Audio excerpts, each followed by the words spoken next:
మాతృదేవోభవ. జీవితమంతయు లౌక్యమే జీవముడిగే చిత్తశుద్ధి చిత్కళవమ్మ జగన్మాత. జీవితమంతయు లౌక్యమే జీవముడిగే చిత్తశుద్ధి చిత్కళవమ్మ జీవము బోయగరమ్మ జీవుడే దేవుడుగా క్రొత్త జీవితమిమ్మ జీవుడే దేవుడుగా క్రొత్త జీవితమిమ్మ.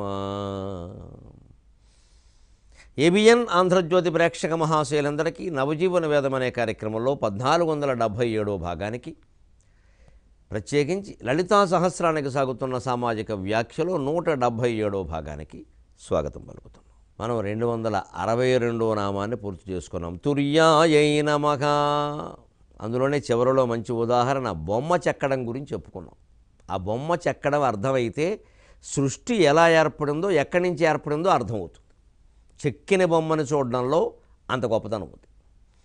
చూసే విధంగా చూడాలి. దానికి ఊరికే పంచెలు కట్టేసి దండలేసేసి అలంకారాలు పెట్టి చేస్తే ఏమీ తెలియలేదు. మనకి మూసేసాం, ధాన్యం గాదిపొట్టలో పోసినట్టు పోసేసాం అంతే.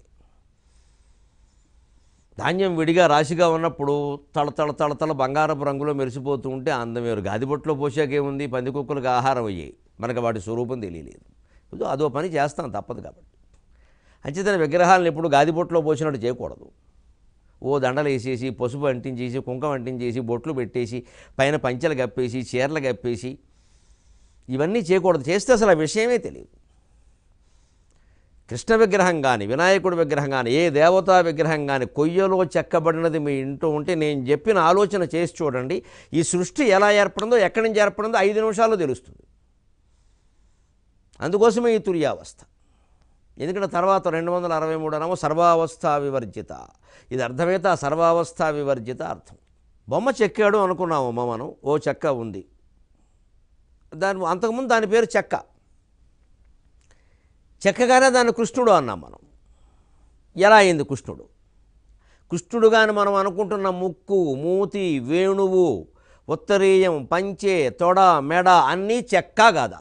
కేవలం చెక్క. కానీ మనం కృష్ణుడని ఎందుకు అంటున్నాం? మనం ఇంతకుముందు కేవలం చెక్క అన్నదాన్ని, ఒక దిమ్మ అన్నదాన్ని ఇప్పుడు కృష్ణుడు అని ఎందుకు అనుకుంటున్నాం? కృష్ణుడికి ఒక ఆకారం ఉంది. త్రిభంగిగా నిలబడడం, వేణువు పట్టుకోవడం, కిరీటం, పైన దాని మీద పింఛం లేదా కిరీటం లేకుండానే పింఛం, ఓ 6 అడుగుల పొడుగు, ఏదో ఒక విగ్రహం, ఒక లెక్క ఉంది.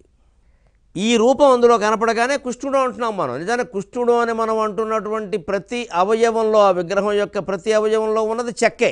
మూల రూపానికి ఎడితే చెక్కే. కానీ మనం అనుకున్నటువంటి రేఖలేవో దిద్దపడేసరికి దాన్ని కృష్ణుడు అంటున్నాం మనం.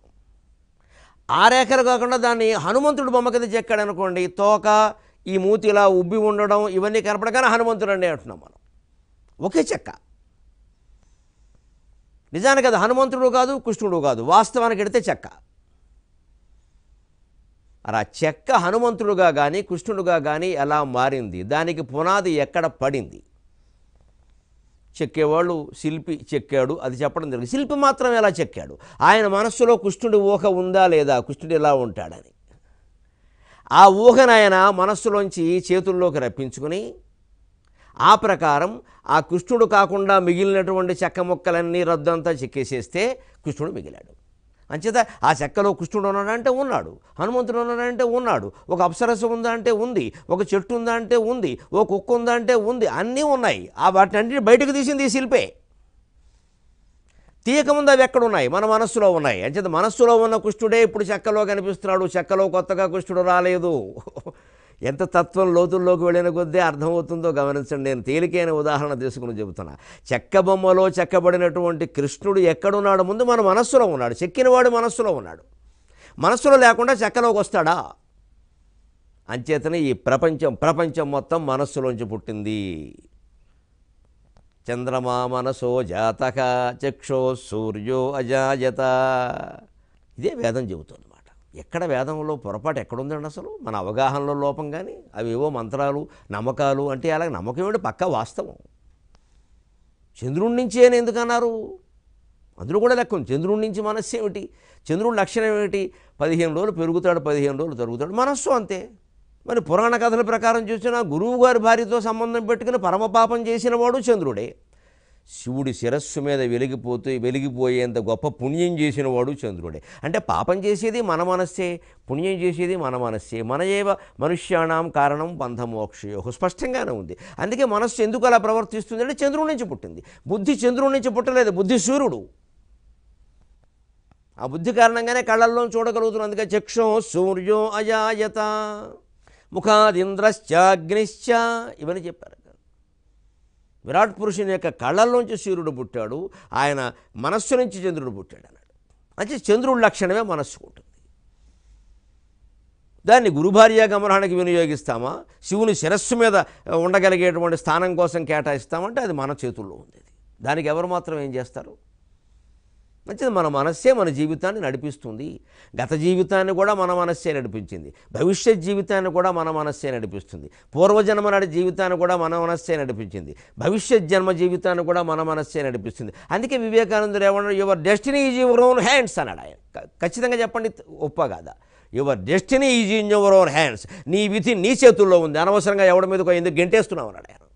మనం చాలా తేలిగ్గా మన పాపాల నుంచి తప్పించుకోవడానికి, మన బలహీనతల నుంచి తప్పించుకోవడానికి, మన అవకతవకల నుంచి తప్పించుకోవడానికి, మన చేతకానితనం నుంచి తప్పించుకోవడానికి హాయిగా విధి అనే ఒక్క విషయం ఒకటి కనిపెట్టాం. విధండి గ్రహస్థితి అండి, జన్మాంతరం అండి, అది తోసి పారేసాం మొత్తం అంతా. ఎందుకంటే మన తప్పు ఒప్పుకోవడం ఇష్టం లేక. చివరికి దురదృష్టానికి వాడితే పర్వాలేదు, దీని అదృష్టానికి కూడా వాడుతున్నారు. అంటే ఎక్కడ మనిషి కృషి, దానివల్ల జరిగే వచ్చే ఫలితాలు, అందులో గెలుపు ఓటమి, రాగము ద్వేషం, దీన్ని అంగీకరించడానికి మనం సిద్ధంగా లేవు. అందుకే ఈ మొత్తం ఈ పదజాలం అంతా కనిపెట్టేసాం మనమే. అదృష్టాలు, దురదృష్టాలు, జన్మాంతరాలు, సుకృతాలు కనిపెట్టేసాం విపరీతంగా. ఒక పెద్ద సాలిగూళ్ళ చేసేసాం జీవితాన్ని. ఏది నిజమో, ఏది అబద్ధమో, ఏది ఏమిటో తెలియకుండా పోయింది. అన్నింటికీ ఎవరి మీదో ఆధారపడుతున్నాం. వాడు మన దగ్గర లక్షలు కొట్టేయడం కోసం ఏం చెప్పాలో చెబుతున్నాడు. సరిగ్గా వివేకానందుడు చెప్పిన మాట రుజువు అవుతుంది. Your destiny is in your hands. నీ మనస్సు ఎలా పనిచేస్తే నీ జీవితం ఉన్నాడు. నీ మనస్సును పరిశీలించుకో. ఎందుకు మొత్తం ఎక్కడెక్కడో తిరుగుతారు వెళ్ళి మనస్సును పరిశీలించుకోవడం మానేసి? అక్కడి నుంచి దేవతల మీద నమ్మకాలు, అపనమ్మకాలు, మనల్ని కాపాడితే ఒక నమ్మకం, కాపాడకపోతే అపనమ్మకం. మొత్తం ఈ దేవతలకు వేరే పనేం లేదా? ఇంకా మన జీవితాలను చూస్తూ కూర్చోవడమేనా? వాళ్ళ మనస్సును వాళ్ళు చూసుకోవద్దా? పురాణాల్లో దేవతల కథలు ఏమైనా అందంగా ఉన్నాయా? వాళ్ళు చాలా తప్పులు చేశారు. అంటే దేవతలైనా, మనుష్యులైనా, రాక్షసులైనా, ఏ జీవి అయినా తన మనస్సును తాను చూసుకోవాలి. అదృష్టవశాత్తు ఆ చూసుకునే అవకాశం మనిషికి ఉంది, జంతువులకు లేదు, చెట్లకు లేదు, రాళ్ళకు అసలే లేదు. అంచేత మనం ఆ పని చేయాలి. అప్పుడు సరిగ్గా శిల్పి మనస్సులో ఉన్నటువంటి కృష్ణుడు అనే ఊహ చెక్కలో రూపం ధరించగానే చెక్క బొమ్మను కృష్ణుడు అంటున్నాం మనం, అది చెక్కే. అది కృష్ణుడు అనే పేరు ఎందుకు వచ్చిందంటే శిల్పి మనస్సులో ఉండే ఊహ కారణంగా. ఇప్పుడు ఆయన మనస్సు నుంచి కృష్ణుడు పుట్టాడా లేదా? అలాగే విరాట్ పురుషుని యొక్క మనస్సు నుంచి ఈ ప్రపంచం అంతా పుట్టింది. మన మనస్సు నుంచి మన జీవితం పుట్టింది. కనీసం మన జీవితాన్ని, మన మనస్సును నిగ్రహించుకుని మనం నడిపించుకోలేమండి? దాన్ని ఎవరి మీదో ఆధారపడాలంటే దానికి మీ మనస్సు మీకు తప్ప ఎవరికైనా తెలుస్తుందా? ఇతరుల మనస్సు మీరు కనిపెట్టగలరా? అసలు వారు చెప్పినా కూడా వారు అబద్ధం చెబుతున్నారేమో. ఎవరి మనస్సు వారికి తెలిసినట్టుగా ఎదుటివాడు ఎవరికీ తెలియదండి. బ్రహ్మదేవుడికి కూడా తెలియదండి. తెలిసి తెలియని నరుదల్ప బ్రహ్మదేవుని వశమే అన్నారు. అందుకని పూర్తిగా తెలుసున్నవాడికి ఏదో కొంచెం చెప్పొచ్చు, మిగిలింది ఏదైనా ఉంటే. ఏమీ తెలియని వాడు కూడా చెప్పొచ్చు. ఓనమాలతో మొదలు పెడతాం. సగం తెలిసి సగం తెలియకుండా, పైగా ఆ సగం తెలిసిందే మొత్తం అనుకునే అజ్ఞానికి ఎవడు బ్రహ్మదేవుడు కూడా చెప్పలేడు అన్నాడు. ఎందుకంటే ఎవరికైనా పిల్లలకి చెప్పలేకపోతే ఏమంటారు? వాళ్ళ తల్లిదండ్రులు చెప్పాలండి, ఇంకెవరు చెబుతారండి అంటారు. తల్లిదండ్రులే విఫలమైతే ఇంకెవరు ఉపాధ్యాయులు కానీ లేదా మనస్తత్వ శాస్త్రవేత్తలు కానీ ఎవరేం చెప్పలేరు. తల్లిదండ్రులు విఫలమైన చోట వారెవరూ పనిచేయలేరు. ఎందుకంటే వీళ్ళ గురించిన పూర్తి వివరాలు తల్లిదండ్రులకు తెలుసు. ఆ జన్యువులు కూడా వారివే. అంటే తల్లిదండ్రులు చెప్పలేకపోతే ఇంకెవరు చెప్పలేరు అని ఒక వ్యక్తి విషయంలో మాట్లాడతాం. సృష్టి విషయంలో ఏమంటాం మనం? బ్రహ్మదేవుడు చెప్పలేకపోతే ఇంకెవరు చెప్పలేరంట. ఎందుకంటే సృష్టికి తల్లి ఆయనే, తండ్రి ఆయనే కాబట్టి. అందుకని మనకి తెలుగులో వాడికి వీడికి చెప్పడం బ్రహ్మదేవుడికి కూడా వీలు కాదండి. బ్రహ్మ చెప్పినా వినండి, బ్రహ్మదేవుడు వల్ల కాదండి. ఎందుకంటారు? బ్రహ్మదేవుడు ఏమిటి? ఆయన ఏమైనా పెద్ద సైకాలజిస్టా? ఆయన ఏమైనా కోచింగ్ సెంటర్ పెట్టాడా? కౌన్సిలింగ్ సెంటర్ ఏమైనా పెట్టాడు ఆయన బ్రహ్మలోకంలో? ఎవరైనా సరే పిల్లలకి వాళ్ళ తల్లిదండ్రులు చెబితే ఎక్కినట్టుగా, వాళ్ళు ఆచరిస్తే ఆదర్శంగా వీళ్ళు తీసుకున్నట్టుగా, మరొకరు ఆచరిస్తే తీసుకోరు, మరొకరు చెబితే వినరు. తల్లిదండ్రులు చెబితే వింటారని ఏం లేదు, అది పెద్ద ఆశ. ఉపాధ్యాయులు కానీ ఇతర మిత్రులు కానీ గురువులు కానీ అదంతా మామూలు విషయం అది. ఇప్పుడు మనం సర్వావస్థా వివర్జితాయ నమః అనే 263 నామాన్ని చెప్పుకోబోయే ముందు ఈ తుర్యావస్థలో ఉండేటువంటి ఈశ్వర తుల్యత్వం కేవలానందం అనేది ఉందా, ఆ ఈశ్వరుని యొక్క స్వరూపాన్ని చెప్పుకుంటే సృష్టి అర్థం. సరిగ్గా చెక్కని తీసుకుని బొమ్మగా కృష్ణుడి బొమ్మగా చెక్కడానికి శిల్పి మనస్సులో ఉండే ఊహ అక్కడ చెక్కలో కృష్ణునిగా రూపుదాల్చినట్టే ఈశ్వరుడు అనేటువంటి పరమాత్మ యొక్క రూపంలో ఉండే మనస్సులో ఉండే ఊహ సంకల్పం ఈ సృష్టి రూపం ధరించింది. ఈశ్వరునికి సంకల్పాలు ఉంటాయి, సదాశివునికి సంకల్పాలు ఉండవు. ఈ రెండు మనం శివుడికి పర్యాయ పదాలుగా వాడేస్తాం, కానీ ఆ పదాల్లో తేడా ఉంది. ఈశ్వరుడు అమ్మవారు కూర్చున్నటువంటి ఆసనానికి ఒక కోడుగా ఉపయోగపడుతున్నాడు. బ్రహ్మ, విష్ణువు, రుద్రుడు, ఈశ్వరుడు అన్నారు. రుద్రుడు వేరు, ఈశ్వరుడు వేరు. పారిభాషికంగా పెడితే చాలా తేడాలు ఉంటాయి. మామూలుగా ఏదో సామూహికంగా వాడేస్తూ ఉంటాం మనం. ఈ ఈశ్వరునికి సంకల్పాలు ఉంటాయి, ఎందుకంటే ఇది శుద్ధ సత్వ స్వరూపం. అందులో శుద్ధత్వం కాదు, సత్వం కూడా ఉంది. ఏదో మంచితనం, మంచి పని చేయాలి, మంచి ఆలోచన, అది ఆలోచనగా. ఆలోచన ఏదైనా సరే అది పరిపూర్ణం కాదండి. ఆలోచన లేని స్థితే పరిపూర్ణం. భౌతిక విషయాల్లో ఆలోచన ఎంత ముఖ్యమో ఆధ్యాత్మికత విషయంలో ఆలోచన అంత అనవసరం. ఆలోచన పోతే కానీ అధ్యాత్మ జ్ఞానం రాదు. ఆలోచనే దానికి అడ్డం. ఆ లోచనాలు కనపడాలంటే ఆలోచన పోవాల్సిందే. త్రిలోచనుడైతేనే ఈ ఆలోచనలు పోతాయి. ఆ మూడవ లోచనమే ఆలోచన రహిత స్థితి. ఈశ్వరునికి సంకల్పాలు ఉంటాయి, ఎందుకంటే ఆయన సదాశివుడి నుంచి ఏర్పడినటువంటి మరొక రూపం, అది శుద్ధ సత్వం. ఆ శుద్ధ సత్వం నుంచి ఈ సృష్టి ఏర్పడింది. ఆ శుద్ధ సత్వం ఏం చేసింది, ఈ చెక్కేటువంటి శిల్పి వడ్రంగా అయినా పోనీ ఒక శిల్పి శిలలో శిల్పం చెక్కినా చెక్కలో బొమ్మ చెక్కినా ఎవరైనా ఆ కర్త ఆయన మనస్సులో హనుమంతుణ్ణి, వినాయకుణ్ణి, కృష్ణుణ్ణి, లేదు ఏదో ఒక ఉద్యానవనాన్ని, చెట్టుని ఏదో ఊహించుకున్నాడు. దాని గురించిన చిత్రం స్పష్టంగా ఉంది ఆయన మనస్సులో, ఉండబట్టి చెక్కలోకి వచ్చింది. ఈయన చెక్కక ముందు అది చెక్కే, ఈయన చెక్కాక కూడా ఉన్నది చెక్కే. కొంత చెక్క రద్దుగా పోయి ఉండొచ్చు, కానీ మిగిలింది కూడా చెక్కే. అక్కడ కృష్ణుడు కట్టిన పంచె, కృష్ణుడు ధరించిన వేణువు, కృష్ణుడి నెమలిపించం, కృష్ణుడి నవ్వు సహా అన్నీ చెక్కలోనే ఉన్నాయి. మరి మనం కృష్ణుడు ఎలా ఉంటున్నాం, మనం కూడా కృష్ణుడు అంటే ఆ రూపం అనడానికి అలవాటు పడ్డాం. ఏదైనా అభ్యాసం అలవాటు వల్లే మనం అలా అంటున్నాం. ఈ అలవాటు అనేది మనస్సు నుంచే వచ్చింది. అంచేతనే మనస్సు నుంచే ప్రపంచం ఏర్పడింది. ఈ చెక్కేటువంటి వడ్రంగి పని ఆయన ఉన్నాడే, వడ్రంగి ఆయన మనస్సులోంచి ఆ కృష్ణుడు బొమ్మ వచ్చినట్టుగా ఈ మొత్తం సృష్టికి వడ్రంగి ఎవరు, ఈశ్వరుడు, శిల్పి, మహాశిల్పి. ఈ శిల్పి మనస్సులోంచి కృష్ణుని యొక్క శిల్పం వచ్చినట్టుగా ఆ జగత్ శిల్పి మహాశిల్పి అయిన ఈశ్వరుని యొక్క మనస్సు నుంచి ఈ సృష్టి అంతా ఏర్పడింది. అంచేత సృష్టిలో ఉన్నది కూడా ఒకే ఒక స్వరూపం, తద్బ్రహ్మ తద్బ్రహ్మ తద్బ్రహ్మ. అది మనుషులలాగా, చెట్లలాగా, జంతువులలాగా, మనుషుల్లో మళ్ళీ ఆడవాళ్ళలాగా, మగవాళ్ళలాగా, ఆడమగ కానివాళ్ళలాగా, రాళ్లలాగా, రకరకాలుగా ఎందుకు కనపడుతుంది అంటే చెక్కబొమ్మ శిల్పం చెక్కేటువంటి శిల్పి ఒక శిలలోనేమో కృష్ణుని చెక్కుతున్నాడు, ఇంకో శిలలోనేమో హనుమంతుడిని చెక్కుతున్నాడు, ఇంకో శిలలోనేమో కేవలం రామప్ప శిల్పంలో ఒక స్త్రీని చెక్కుతున్నాడు, ఇంకో శిలలో ఒక కోతి గుర్రాన్నో గాడిదనో చెక్కుతున్నాడు. ఆయన అవసరాన్ని బట్టి ఏం కావాలో చెక్కుతున్నాడు. అలాగే ఈశ్వరునికి ఈ సృష్టి సంకల్పం చేయాలనిపించగానే ఏం కావాలో చెక్కాడు. ఉన్నది మాత్రం బ్రహ్మ పదార్థం. ఈ ఊహల కారణంగానే మనకు అలా కనపడుతుంది. అందుకనే బ్రహ్మ సత్యం జగన్మిథ్య అన్నారు. నీ ఊహను బట్టి ఇది ఎలా ఉందయ్యా, నిజం ఏమిటంటే బ్రహ్మ సత్యం. ఎంత స్పష్టంగా ఉందండి అద్వైత సిద్ధాంతం, వేదం, వైదిక ధర్మం, హిందూ ధర్మం చాలా స్పష్టంగా శాస్త్రీయంగా ఉంటుంది ఇక్కడ.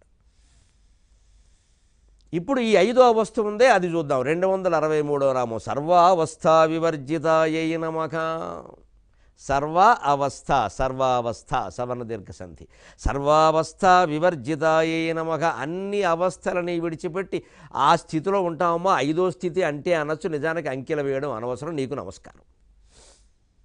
అంటే ఈ విశ్వరూపస్థితి, విశ్వరూపస్థితి, జాగ్రత్త అవస్థ, స్వప్నావస్థ, సుప్తావస్థ, తుర్యావస్థ, వీటన్నిటికీ అతీతంగా ఉంటామంటే సదాశివుని పక్కన కూర్చుంటుంది. అందుకే ఆవిడ లలితాదేవి. ఈశ్వరుడి పక్కన కూర్చోదు, రుద్రుడి పక్కన కూర్చోదు. వాళ్ళందరూ ఆవిడకి మంచం కోళ్ళు, బ్రహ్మ విష్ణువు సహా. ఆసనానికి కోళ్ళు, కుర్చీ కోళ్ళే. కానీ ఆ మంచం మీద తెల్ల దుప్పటి ఇలా పడుకున్నటువంటి శివుడు ఉన్నాడే, కపట గడిత ప్రచ్ఛద పటహ అని శంకరాచార్య అంటారు సౌందర్యలేఖలు. ఇదివరకు చెప్పుకున్నాం మన శివ స్వచ్ఛఛాయ అని. ఈవిడ రజోగుణమే ఆయన మీద వ్యాపించే సృష్టికి కారణమైందిగా, లేకపోతే ఆయన తెలుపులో ఉంటాడు. శివుడు ఎప్పుడు తెల్లగా ఉంటాడు. తమో గుణంతో ఉండేవాడు తెల్లగా ఉండడం ఏంటండి? అర్థం లేని మాట. తమో గుణం నలుపు కదా. తమో గుణంతో ఉండే శివుడేమో తెల్లగా ఉంటాడా, సత్వగుణంతో ఉండే విష్ణువు నల్లగా ఉంటాడు. అక్కడ తెలిసిపోతుంది ఆ తేడా. తమోగుణం నలుపు అన్నప్పుడు శివుడు నల్లగా ఉండాలి, సత్వగుణం తెలుపు అంటే విష్ణువు తెల్లగా ఉండాలి. కానీ మనకి సంప్రదాయం ప్రకారం విష్ణువు అవతారాలైన రామకృష్ణాదులు అందరూ నల్లగా ఉంటారు. మరి తమోగుణం రంగు అటు వెళ్ళడం ఏంటి, సత్వగుణం రంగు ఇటు రావడం ఏంటండి? ఇద్దరు రెండు పనులు చేస్తున్నారు తప్పితే ఇద్దరు ఒకటే. శివుడికి కేశవుడికి భేదం లేదు, పిచ్చి వేషాలు ఏదని అర్థం. శివాయ విష్ణు రూపాయ. గుణాన్ని బట్టి రంగు ఏర్పడితే మరి రంగు ఏర్పడాలి కదా. లేదు, ఆ రంగు ఈయనకు వచ్చింది, ఈ రంగు ఆయనకు వచ్చింది. మొత్తం మీద ఇద్దరు ఆ రంగేటం చేశారు ఇక్కడ. ఇప్పుడు సర్వావస్థా వివర్జితాయే నమః. ఏమిటి అవస్థలు అసలు? ఈ జాగ్రత్త అవస్థలో మనస్సు మన కళ్ళల్లో ఉంటుంది, స్వప్నావస్థలో మనస్సు మన కంఠంలో ఉంటుంది, సుషుప్తి అవస్థలో మనస్సు హృదయంలో ఉంటుంది, జాగ్రత్త అవస్థలో కళ్ళల్లో ఉంటుంది. కాబట్టి మన బుద్ధి ఎలా ఉంటే మన చూపు అలాగే ఉంటుంది. అవతలది అందంగా ఉందా లేదా అది మన బుద్ధిని బట్టి ఆ వస్తువు. అవతల వాళ్ళు మంచివాళ్ళ కదా మన బుద్ధిని బట్టి. అవతల దృశ్యం నీకు ఆకర్షిస్తుందా లేదా మన బుద్ధిని బట్టి. ఏదైనా సరే కనిపిస్తున్నది ఎలా ఉందో మన బుద్ధిని బట్టి. ఎందుకంటే కళ్ళతో ఉంటుంది మనస్సు. అది అంచేత కళ్ళనడానికి వీల్లేదు. కళ్ళజోళ్ళు ఎన్ని మార్చుకున్న ఉపయోగం లేదు. సాధారణంగా కొంతమంది వ్యాఖ్యానాలు చేస్తూ ఉంటారు మేధావులు, రాజకీయవాదులు కూడా. మీ కళ్ళజోడు మార్చుకుని చూడండి, ఎంతసేపు అదే కళ్ళజోడుతో చూడండి. కళ్ళజోడు మార్చుకోవడం వాళ్ళు ఏదో పద్ధతి కోసం, అర్థం కావడం కోసం అంటారు. కానీ కళ్ళజోడు మార్చుకుంటే ఉపయోగం లేదు, బుద్ధి మార్చుకోమని దాని అర్థం. అనేవాడు అర్థం కూడా అదే. ఈ చూపి తీసేసి ఇంకో కళ్ళజోడు పెట్టుకోమని కదా, అక్కడ బుద్ధి మార్చుకోమని. అంచేతన జాగ్రత్త అవస్థలో మనస్సు అందులో ఉంటుంది. కాబట్టి మనకి మన మనస్సు ఎలా ఉందో అలా కనపడుతుంది ఈ ప్రపంచం. మనస్సు నుంచే వచ్చింది. మనకు పొద్దునే లేవడం ఇష్టం లేదనుకోండి, సూర్యోదయం చాలా చికాగ్గా ఉంటుంది. అప్పుడే ఎందుకు అయిపోయింది సూర్యోదయం అంటే ఈ నవమానప్పుడు అవ్వాలి. అదే పొద్దున్న లేవగానే ఆయనకు ఆసక్తికరమైన పని ఏదో పెట్టుకుని అనుకోండి, తెల్లగట్టి 4ంటికి లేచిపోతాడు. ఇంకా అవ్వలేదు అంటాడు. అంటే ఇప్పుడు సూర్యోదయం ఉత్సాహజనకమా నిరుత్సాహజనకమా అంటే వీరి బుద్ధిని బట్టి ఉంటుంది. మంచిది కళలో ఉంటుంది. కంఠంలో ఉన్నప్పుడు, కళలకంటున్నప్పుడు కంఠంలో ఉంటుంది మనస్సు. అందుకే మనకు మాట రావడం కష్టం. మాట కూడా కంఠం నుంచే రావాలి. అందుకే బయటికి పలవరించాలి, బేరమనాలి, కేక పెట్టాలి తప్పితే లేదా మాట రాదు. అందుకే వెంటనే మంచినీళ్ళు తాగమంటారు. ఎందుకంటే కాస్త ఎలాగో మనస్సు అప్పటికే ఈయన లేచే సమయానికే అది కళ్ళలోకి వెళ్ళిపోతుంది, కిందకైనా పెడుతుంది. ఒకవేళ వెళ్ళకపోయినా కాస్త ఏదో మంచినీళ్ళు తాగేస్తే కాస్త ఆ దారి స్పష్టంగా ఉంటుంది, రూట్ క్లియర్ అంటారే అవుతుంది. అందుకే మంచినీళ్ళు తాగమంటారు. లేకపోతే మళ్ళీ ఆ ఇదివరకు బేరమనడానికి కారణమైన కాలం మళ్ళీ వచ్చే అవకాశం ఉంది. ఎందుకంటే దాని శేషాలు ఇంకా వాసనలు అక్కడ మిగిలి ఉన్నాయి. ఈ మనసు మళ్ళీ కంఠంలోకి వెళ్ళగానే అది పట్టుకుంటుంది, దయ్యం పట్టుకున్నట్టు. అందుకని కాస్త లేవరా అబ్బాయి, 2 అడుగులై మంచినీళ్ళు తాగు అంటారు. కాసేపు కూర్చో, రామకృష్ణ అనుకో, పడుకో అంటారు. పీడకలు వస్తే చేసే పని ఇది. సుషుప్తిలో హృదయంలో ఉంటుంది మనస్సు. ఈ 3 అవస్థల్లోనూ 3 చోట్ల ఉంటుంది. కానీ సర్వావస్థా వివర్జిత అన్న స్థితికి మనం చేరుకోవాలి అంటే పద్మాసనం వేసుకుని కూర్చోవాలి, పూర్ణ దృష్టితో ఉండాలి. మన దృష్టి మొత్తం ఒకే పదార్థం మీద ఉండాలి. మనోవృత్తులన్నీ లయం చేసుకోవాలి. మనస్సులో ఉండే ఆలోచనలన్నీ ఆపేయడం అంటే బలవంతంగా ఏదో పట్టకార పెట్టి తిప్పేయడము, మూత పెట్టి మూసేయడము కాదు. అవి వస్తూ ఉంటాయి, పోతూ ఉంటాయి, వాటిని పట్టించుకోవద్దు, అలాగే పోనీయండి అంతే. దాని మీద మన దృష్టి పెట్టకుండా ఉంటే ఆగిపోతుంది. ఆ మనోవృత్తులన్నీ లయం చేసుకోవాలి. బుద్ధిని మాత్రం స్థిరంగా ఉంచుకోవాలి. సర్వాన్ని చిన్మయంగా చూడగలగాలి. ఒకే స్వరూపం, చిన్మయం చిన్మయం చిన్మయం, చిత్మయం చిన్మయం, అరుణాసిక సంధి. ఇదంతా చైతన్యమయం, సర్వం చిన్మయం. సర్వమున్నతని దివ్య కళామయమంచు విష్ణునను దొల్లము చేర్చి తారడవి నుండుట మేలు నిశాచరాగ్రణే అని ప్రహ్లాదుడు అన్నట్టే ఆ సర్వము చిన్మయంగా భావించాలి. మనస్సు రకరకాల అవస్థల్లో రకరకాల చోట్ల ఉన్నప్పటికీ బుద్ధిని స్థిరంగా ఉంచగలిగితే మనం ఆ సర్వావస్థా వివర్జిత అన్న స్థితిలోకి చేరుకోవచ్చు యోగ సాధన ద్వారా. ముందు ఒక చోట కూర్చోగలగాలి ఇంట్లో. అసలు పద్మాసనం కాకపోతే బాసిం పెట్టేసుకున్నా పర్వాలేదు, ఓ చోట కూర్చోడు, ఒక అరగంట కూర్చో, ఫోన్ కట్టే, టీవీ ఉన్న గదిలో కూర్చోవద్దు, పుస్తకం కూడా అవతల బారాయి, ఎవరితో మాట్లాడద్దు, తలిపేసేయి. ఏదో సన్నగా వెలుతురు పడుతూ ఉంటే చాలు. ఎందుకంటే చీకట్లో కూర్చుంటే భయం అవుతుంది కొంతమంది. కూర్చోగలిగితే మంచిదే, కొండ గుహలోకి వెళ్ళిపోయినట్టే. అప్పుడు నెమ్మదిగా మనస్సుని ఒక నామం మీద పెట్టాలి, ఒక మంత్రజపం, ఏదో ఒక నామజపం. ఆ బుద్ధి స్థిరంగా ఉండడం వల్ల ఈ సర్వం చిన్మయంగా, అంటే ఆ నామం, ఏ నామం దేవుడనే చేస్తున్నాం కదా మనం, దేవుడే కదా చిత్తు, చిత్తు అంటే దేవుడు కదా. చిద్ఘనం, చితిస్తత్పద లక్ష్యార్థ, చిదేకరస రూపిణి, అమ్మవారి పేర్లే. ఆ చిత్తు ఈశ్వరుడు, చిత్ అంటేనే ఈశ్వరుడు. సత్ సదాశివుడు, చిత్ ఈశ్వరుడు. ఇక ఆనందం అంతా మిగిలిన ప్రపంచం, సుఖం ఆనందం అనుకుంటున్నారు, దాని సుఖం అది. అదే సచ్చిత్ ఆనందం. ఆ సత్ అంటే ఎప్పుడు ఉన్నది సదాశివుడు, అదే సత్ నుంచే సదా వస్తుంది. ఈ చిత్ నుంచి ఈశ్వరుడు. సంకల్పం ఉంటుంది అక్కడ, చిత్తులో సంకల్పం ఉంటుంది, సత్తులో ఏముండదు. చిత్తు కాగితాల్లో ఏదో కొంతైనా ఉంటుంది, సత్తు బిళ్ళలో ఏముంటుంది, అది అయిపోయింది అంతే లెక్క. పోనీ అలా చెప్పుకున్నా పర్వాలేదు, మనకు విషయం అర్థం కావడం ముఖ్యం. ఎంత చిత్తు కాగితమైనా అందులో ఏదో ఉంటుంది కొంచెం, దేనికైనా పనికి రావచ్చు కూడాను. సత్తు ఏముంది, సత్తు అంటే మనకి తెలుగులో ఎలా పడతాడో సత్తు బిళ్ళ అండి అంటారు, అది చల్లన్నాడు. అలాగే సత్పదార్థం అంటే చెల్లుతుంది చెల్లదు కాదు, అతీతంగా ఉంటుంది అది. అది ఈ మూడు చోట్ల ఉన్నదాన్ని మనం బుద్ధి స్థిరంగా చేసినప్పుడు ఏమవుతుంది, అభ్యాసం కారణంగా సుదీర్ఘకాలం కూడా సూక్ష్మంగా సాధ్యమవుతుంది. అంటే ఎక్కువ కాలం పట్టేది కాస్త తక్కువలో సాధ్యమవుతుంది, రోజూ చేస్తే. ఎంత సమయం కేటాయిస్తే అంత మంచిది. మరి ఇంకా 16 గంటలు 18 గంటలు కేటాయించకూడదు, పిచ్చాళ్ళు అయిపోతారు. క్రమంగా ఒక 2-3 గంటలు దాటకుండా చేయాలి. ఆ చేయడం కూడా యోగశాస్త్రంలో చెప్పిన ప్రకారం అయితే ఏకధాటి కాకుండా అప్పుడో గంట అప్పుడో గంట అప్పుడో గంట, లేదా అరగంట అరగంట అరగంట అలా చేయడమే మంచిది. ఎందుకంటే మనస్సు అంతకంటే తట్టుకోలేదు. ఏదో జరుగుతుందని అనుకుంటాం, ఏమీ జరగదు, మూడు తప్ప.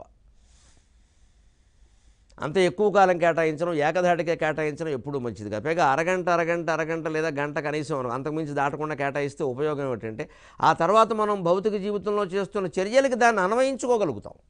నాకంత మౌనంగా హాయిగా ఉండగలిగాం కదా, ఏమిటి ఇప్పుడు ఎంత రెచ్చిపోతున్నా, అవసరం ఏమిటి, అలాగే ఉండొచ్చు కదా, అత్యవసరం ఏందేదో మాట్లాడదాం, ఊరుకుందాం, ఇంక ఊరికే ఎందుకు దాన్ని అటు ఇటు తిప్పి అంత చర్చ ఎందుకు ఆ విషయానికి.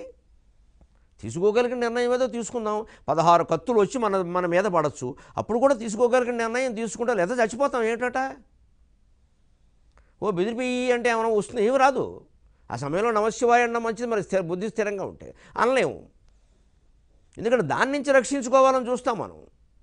రక్షించుకునే అవకాశం ఉంటే వెళ్ళిపోవచ్చు, పారిపోవచ్చు, తప్పులేదు. ప్రాణరక్షణకు పారిపోయినా తప్పులేదు. కానీ అవకాశం లేనప్పుడు అమాయకంగా తన దారిని తాను పోతున్నటువంటి ఒక కుర్రాన్ని అమెరికా వాళ్ళు ఎక్కడో రౌడీల మధ్యలో ఆపేసేసి కారు దిగిన కారు మళ్ళీ ఎక్కుతుంటే వాడు కారు దిగుతుంటే వాడికి 4 వచ్చేసి అర్ధరాత్రి వేళ 12 గంటలకి వాడు తుపాకీ బెదిరించి వాడిని తీసుకెళ్ళిపోయి నోట్లో తుపాకెట్టి కాల్చేశారు. ఆ సమయంలో ఏం చేస్తారండి ఆయన? ఎవరు మాత్రం ఏం చేయగలరు? జీవితంలో కొన్ని సమస్యలు పరిస్థితులు అలాగే ఉంటాయి, చేసేందుకు ఏం లేదు అక్కడ. పోతే పోవడమే ప్రాణం, అదృష్టం ఉంటే బతకడమే. కానీ అంటున్నాను మరోలా అనుకోవద్దు. అంత పీక మీదకి వచ్చినా కూడా, నోట్లో తుపాకీ పెట్టినా కూడా మనస్సులో ఎవడో తుపాకీ పెట్టలేడు. అది జీవితం, అది దేవుడు, అది అద్వైతం. తుపాకీ కళ్ళల్లో పెట్టచ్చు, చెవులో పెట్టచ్చు, నోట్లో పెట్టచ్చు, కానీ మనస్సులో ఎవడు పెట్టలేడండి. మనస్సులో నమశివాయ. అంత స్థిరమైన నిశ్చయానికి రావాలంటే ముందు ఈ అరగంట అభ్యాసం చేయాలి. ఆ మౌనంలో ఉండే గొప్పదనం తెలిస్తే అనవసరంగా వాగడం తగ్గించేస్తాం. ముందు ఊరికే కూర్చుని గంటలు సొల్లు కబులు చెప్పుకోవడం, రాజకీయాలు సహా అన్నీ చేర్చి మాట్లాడుకోవడం, చివరికి ఏముంది మనం ఏం చేయగలిగింది ఏముంది అంటూ లేవడం, ఈ వ్యర్థమైనటువంటి ప్రయాసంతా ఆగిపోతుంది. అలా చేయగలిగితే ఆ అభ్యాసం కారణంగా సుదీర్ఘకాలం సూక్ష్మంగా అయిపోతుంది. అంతేకాదు, చాలా గడిచిపోయినటువంటి కాలం మనకి గంట సేపు ధ్యానంలో గడిచిన 5 నిమిషాలు చేసినట్టు అవుతుంది. ఎందుకంటే మనం కాలాన్ని లెక్క పెట్టుకునే స్థితిలో లేము మనం. ఎందుకంటే ఏదైనా పని చేసేటప్పుడు మీరు గమనించండి, ఎంత ఆసక్తికరమైన పని చేస్తున్నా మాటిమాటికి గడియారం చూస్తూ ఉంటాం, ఎదురుగా గడియారం చూస్తూ ఉంటాం. ఎందుకంటే మనకు పని ఫలితం మీద ఉంది దృష్టి, పని మీద లేదు. పనిలో నిజంగా లీనమైనప్పుడు కూడా గడియారం చూడడం. సరదాకు ఓ మాట అంటాను, శోభనం సమయంలో గడియారం చూస్తారు ఎవరైనా? ఎందుకని? పరమాసక్తికరంగా ఉంది. ఎందుకు చూస్తాడో అదే రకంగా చేయాలండి.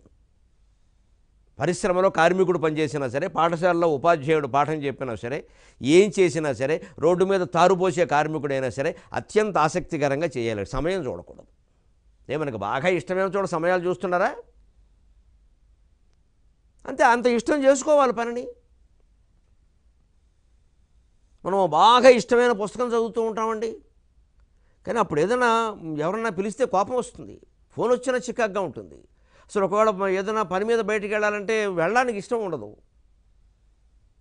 వెనక నవలలు చదివారు మా కాలంలో, ఆడపిల్లలు నవలలు చదివేవారు. తల్లి ఎంత పిలిచినా వచ్చేవారు కాదు. మడత మంచం మీద అడ్డంగా బోర్లా పడుకుని చదివేవారు. సరిగ్గా ఎమస్కో పుస్తకం వాళ్ళు అదే బొమ్మేస్తారు. ఆ నవల్లో అమ్మాయిలు అలాగే చదివారు, పల్లెటూళ్ళలో అమ్మాయిలు. వాళ్ళు 10వ తరగతి పాస్ అయిన వాళ్ళు అంతే. వాళ్ళకేదో పెళ్లి సంబంధాల కోసం అట్టు పెట్టేవాడు. వీళ్ళు లోపు శుభ్రంగా మాదిరెడ్డి సులోచన, ఎద్దనపూడి సులోచనారాయణ, 6 అడుగుల పొడుగు హీరో, ఇంపాలా కారు, ఓకే, వాళ్ళ ఊహలే ఊహలు. ఇంకా కుట్లో రూపాయి, నీ మొగుడు సేపాయి అని. అలాగే ఉండేవి ఆ పరిస్థితులు. వాళ్ళని అమ్మ పిలిస్తే కోపం వచ్చేది వాళ్ళకి, ఎందుకంటే అంత లీనమైపోయారు అందులో. జీవితంలో చేసే ప్రతి పనిలో మనం అలా లీనం కాగలిగితే జీవితానికి ముగింపు కాదండి, ప్రతిదీ ప్రారంభంలాగా ఉంటుంది. ప్రతిదీ ప్రారంభమే, ముగింపు ఎందుకు ఉంటుంది? సెలవు.